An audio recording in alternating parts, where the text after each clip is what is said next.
Hello everyone! So ito nga ay karugtong ng aming gala nung nakaraang araw. So ayan, ang usapan namin ay sa Binyan Bayan lang kami sa palengke. Pero nakarating kami ng SM Santa Rosa. So ayan, yung mga itsura namin dyan ay talaga namang ayan, o diba?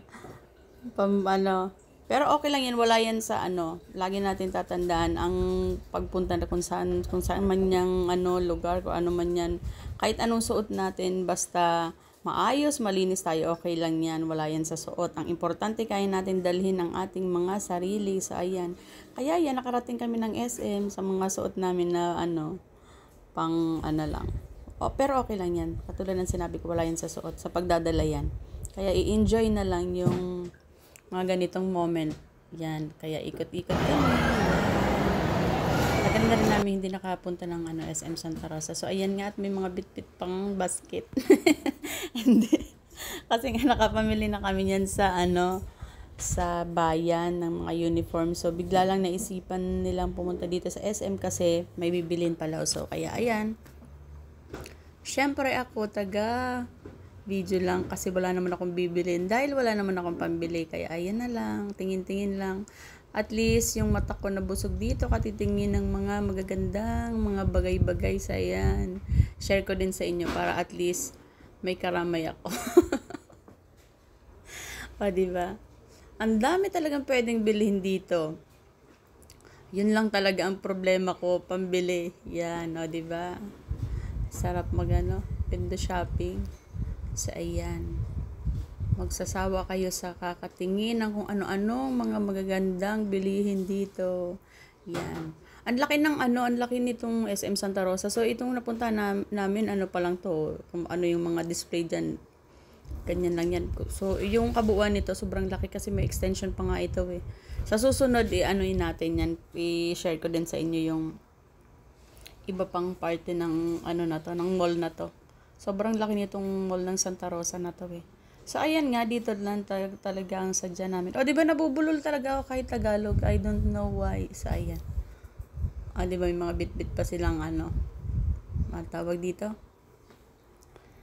Basta yan, lagayan ng may mga laman ng uniform nila. Kasi nga nakapamili na kami niyan. Dapat pauwi na kami. So, bigla na isipan nilang yan. Ganyan. Kasi kailangan ng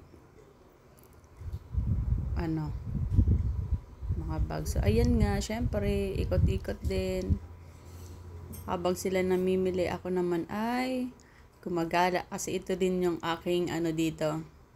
Kumbaga yung lakad namin, double purpose. May bibilin sila at ako syempre maghahanap ng ganito. Syempre, content creator tayo. Kaya lahat ng lakad, wag natin aksayahin. Gumawa tayo ng content.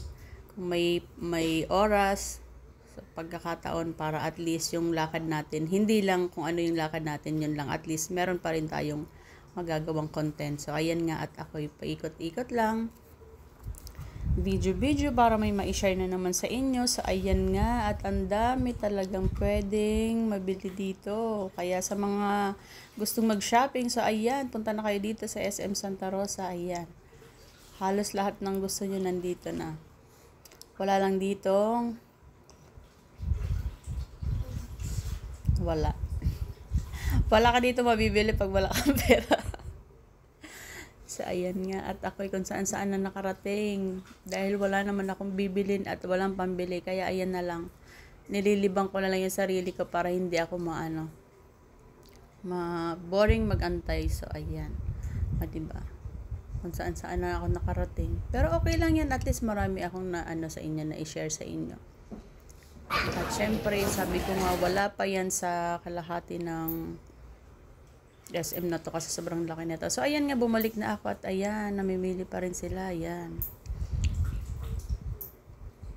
Ang tagal nila. So, ayan, at may may napili na at kami uuwi na rin. So, ayun lang ang mai-share ko sa inyo, ang magandang mga bilihin sa mall ng SM Santa Rosa. So, ayan. Nakapili na sila. Thank you for watching. Sa susunod ulit, may i-share ako sa inyo tungkol